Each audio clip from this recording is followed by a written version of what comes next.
मेरा नाम चिंग चिंग चू।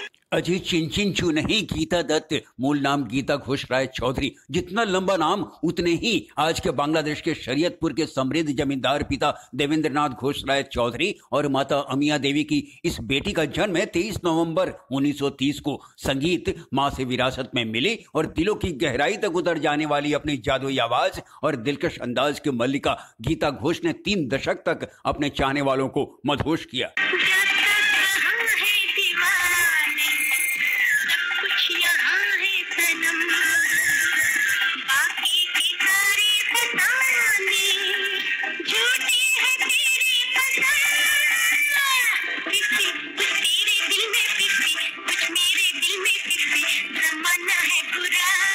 भारतीय फिल्म संगीत में पश्चिमी प्रभाव डालने वाली इस पार्श्व गायिका ने थोड़े ही समय में शोहरत की बुलंदियों को तो छुआ, मगर किसी उल्का पिंड की तरह दुखद मोड़ में अंत भी हो गया। 1940 की शुरुआत में जब वे मात्र 12 वर्ष की थीं, उनका परिवार अपनी भूमि और संपत्ति छोड़ कलकत्ता और असम तथा 1942 में बंबई चला गया। कहते हैं बंबई में उनके आवाज के पास से गुजरते हुए प्रसिद्ध संगीतकार हनुमान प्रसाद ने गाते हुए सुना और इतने प्रभावित हुए कि खुद संगीत में बाकायदा प्रशिक्षित किया और 1946 में फिल्म भक्त प्रहलाद में गायन का मौका दिया। फिर 1947 में फिल्म रसीली और नई मां में भी गवाया। संगीतकार एस.डी. बर्मन को उनमें फिल्म उद्योग का उभरता सितारा दिखा और उन्होंने फिल्म दो भाई में पार्श्व गायन का अवसर दिया, जो उनके कैरियर की अहम फिल्म साबित हुई और वे अपनी पहचान बनाने में सफल रही। वरमंदा के लिए उन्होंने 72 गाने गाए, जिनमें 43 सोलो थे।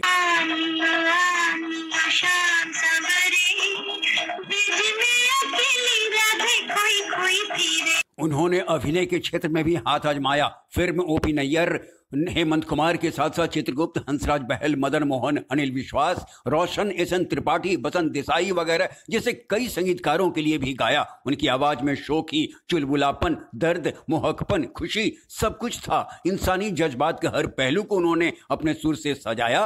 फिल्म जोगन में मीरा के आर्तनाद को उड़ेल कर श्रोताओं को विरही बना दिया।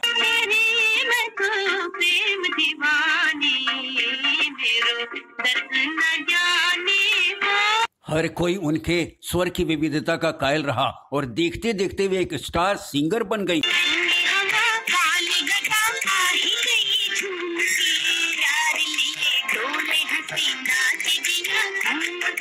वर्ष 1951 उनके सिने कैरियर के साथ व्यक्तिगत जीवन में भी एक नया मोड़ लेकर आया, जब फिल्म बाजी की गीतों की रिकॉर्डिंग के दौरान उनकी मुलाकात लेखक, निर्देशक, अभिनेता गुरुदत्त से हुई। इस फिल्म की सफलता के साथ तकदीर और भी उभरी।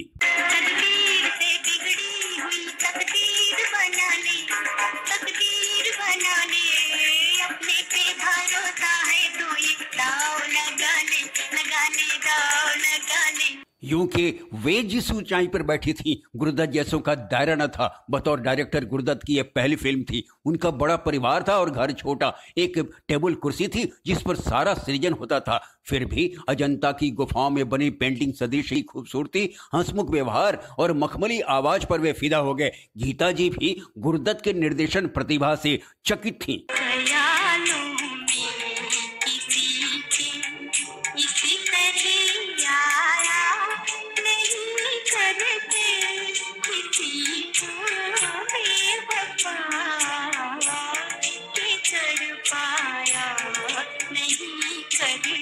कोई फर्क नहीं पड़ा उनके बैकग्राउंड से और दोनों को एक दूसरे से प्यार हो गया, जो बॉलीवुड की फेमस लव स्टोरी में शुमार है। प्यार का ये सिलसिला कोई 3 साल तक चलता रहा।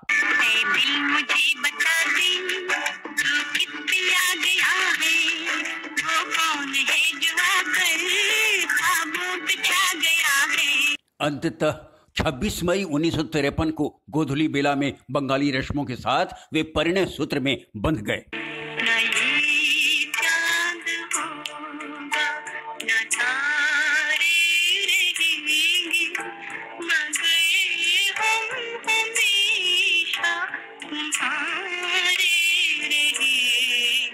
गीता घोष अब गीता दत्त हो चुकी थी और बेहद खुश थी। शादी के शुरुआती साल बहुत अच्छे से गुजरे। गीता ने अपने आप को घर परिवार में व्यस्त कर लिया। साथ ही धीरे धीरे दूसरों के लिए गाना छोड़ गुरुदत्त की फिल्मों पर ध्यान केंद्रित किया और बाजी, प्यासा, साहब बीबी और गुलाम कागज के फूल, मिस्टर एंड मिसेस 55 तमाम फिल्मों के लिए बेहतरीन गीत गाए। गुरुदत्त भी पूरी तरह अपनी दुनिया में खो गए। कुछ ही सालों में उनके 3 बच्चे हुए, बेटा तरुण दत्त और अरुण दत्त एवं दोनों के बीच बेटी नीना दत्त।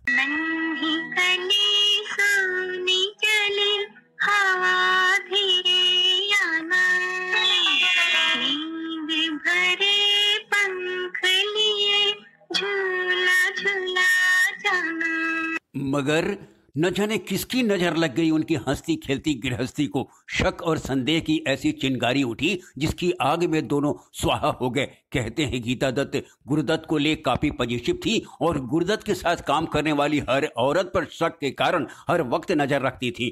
गीता दत्त की अपनी कांक्षा भी थी और वे अभिनय करना चाहती थी।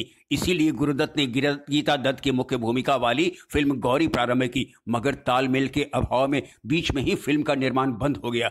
इसका दूसरा पक्ष है कि नारी स्वतंत्रता पर फिल्म निर्माण करने वाले गुरुदत्त ने गीता दत्त को घर की 4 दीवारी में जैसे कैद कर दिया था और चाहते थे कि वे सिर्फ उनके लिए गाएं। उन्हीं दिनों वहीदा रहमान के साथ गुरुदत्त के अफेयर की खबर ने जैसे आग में घी का काम किया और गीता दत्त जैसे टूट गईं। फिर भी उन्होंने गुरुदत्त के लिए गाया, गले से नहीं दिल से। मन की बेचैनी तथा छटपटाहट हर एक शब्द से रिश्ती रही। कभी प्यार में संभलने की नसीहत देने वाली गीता दत्त खुद इसका अर्थ नहीं समझ सकी। बाबूजी धीरे चलना, प्यार में जरा संभलना,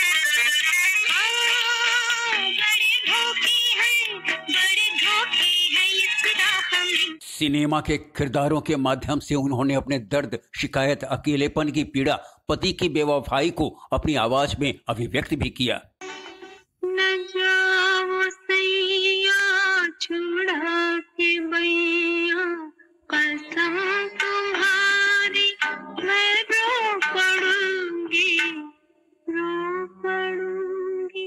चल रहा है सुहाग मेरा, जो तुम न होगे तो क्या करूंगी, क्या करूंगी। तो अपने अतृप्त प्यार की प्यास में गुहार भी लगाई। आज सजन है अंग लगा लो, जन्म सफल हो जाए। आज सजन है अंग लगा लो, जन्म सफल हो जाए।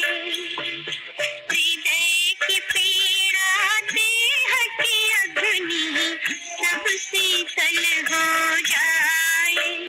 गीता दत्त और गुरुदत्त दोनों ही ब्रिलियंट आर्टिस्ट थे, फिर भी इंसान ही तो थे, नहीं बचा पाए अपनी दुनिया को। ईगो का टकराव कुछ ऐसा हुआ कि दरारें चौड़ी होती गईं, झगड़े बढ़ते गए और आखिरकार गीता दत्त बच्चों के साथ मायके चली गई।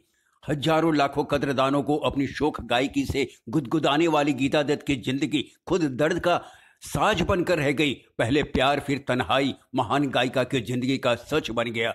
हालांकि दोनों एक दूसरे को बेहद चाहते थे, तभी तो उस जुदाई को सह नहीं पाए थे गुरुदत्त और खुद को शराब के नशे में डुबो लिया। अंततः 10 अक्टूबर 1964 को गुरुदत्त ने नींद की गोली का ओवरडोज लेकर खुदकुशी कर ली। सुंदर सपना बीत गया, मैं प्रेम में सब कुछ हार गई, बेदर्द जमाना जीत गया, मेरा सुंदर सपना बीत गया।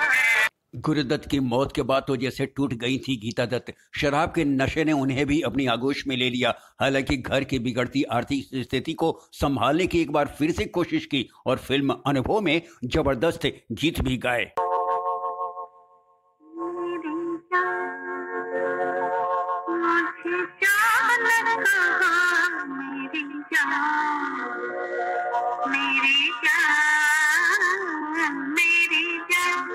मगर जीवन की दुश्वारियों और हालात ने अधिक सफल नहीं होने दिया। गीता दत्त ने जीवन भर जिंदगी का जहर पिया। आखिरकार लीवर सिरोसिस से पीड़ित हो 20 जुलाई 1972 को उन्होंने दुनिया को अलविदा कह दिया।